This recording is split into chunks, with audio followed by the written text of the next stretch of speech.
చీలురు ధర్మమునందు నిష్ట కలిగినటువంటి వారైతే ప్రజలు కూడా దాన్నే ఆలంబనంగా స్వీకరిస్తారు.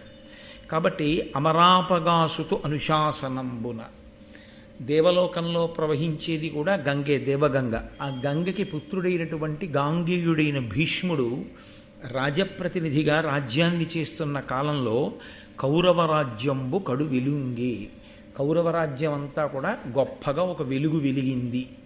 మనం తెలుగులో ఈ మాట ఎక్కువగా మాట్లాడుతుంటాం. ఆయన ఒక వెలుగు వెలుగుతున్నారండి అంటాం. ఆయన ఒక వెలుగు వెలుగుతున్నారండి అంటే ఆయన కీర్తి ప్రకాశిస్తోంది. ఆయన అన్ని విషయముల యందు లబ్ధ ప్రతిష్ఠుడై ఉన్నాడు అని చెప్పడానికి ఒక వెలుగు వెలిగాడు అంటాం. అలా కురురాజ్యము, కౌరవ రాజ్యము భీష్ముడి పరిపాలనా కాలమునందు ఒక వెలుగు వెలిగింది. కురుభూములుత్తర కురువుల కంటెను అధిక లక్ష్మీయుక్తి నితిశయిల్లే. కౌరవరాజ్యం ఉత్తర కురుభూముల కన్నా, అంటే మిగిలినటువంటి రాజ్యం కన్నా కూడా ఉత్తర కురుభూముల కంటే కూడా, నిజానికి ఉత్తర కురుభూముల కన్నా కురుభూములు అంత అభివృద్ధి పొందడానికి కారణం ధర్మమే. ధర్మము విషయంలో వైక్లభ్యము ఒకప్పుడు ఏర్పడితే శ్వేతకేతుడు దిద్దాడు. ఉత్తర కురుభూముల యందు తప్ప మిగిలినటువంటి చోట ధర్మము మరింత పరిపుష్టమైంది ఆయన వల్ల. ఆ కారణం చేత దాన్ని బాగా నిలబెట్టాడు భీష్మాచార్యుల వారు.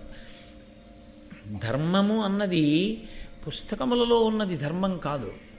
ధర్మము అన్నది అనుష్ఠించినది ధర్మము. ఎన్ని ప్రసంగాలు విన్నాము అన్నది ప్రధానం కాదు, మనం బొట్టు పెట్టుకున్నామా అన్నది చాలా ప్రధానం.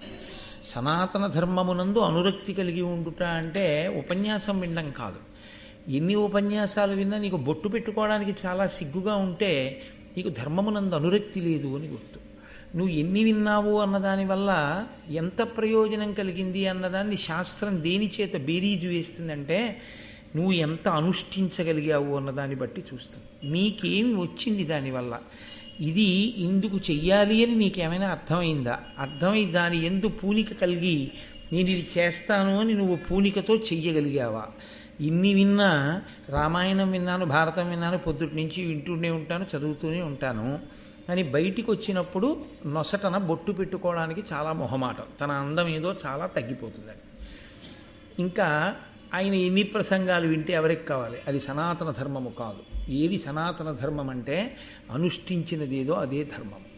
కాబట్టి ధర్మము ఉంటుంది ఎప్పుడు, ధర్మము లేకపోవడం ఏమి ఉండదు. ధర్మం పుస్తకాల్లో ఉన్నది ధర్మం కాదు. భారతానికి రామాయణానికి మేము వారసులమండి అని నోటితో చెప్పడం కాదు ధార్మికత అంటే. రామాయణ భారత భాగవతముల యందు చెప్పిన దానిలో ఎంత తెలుసుకుని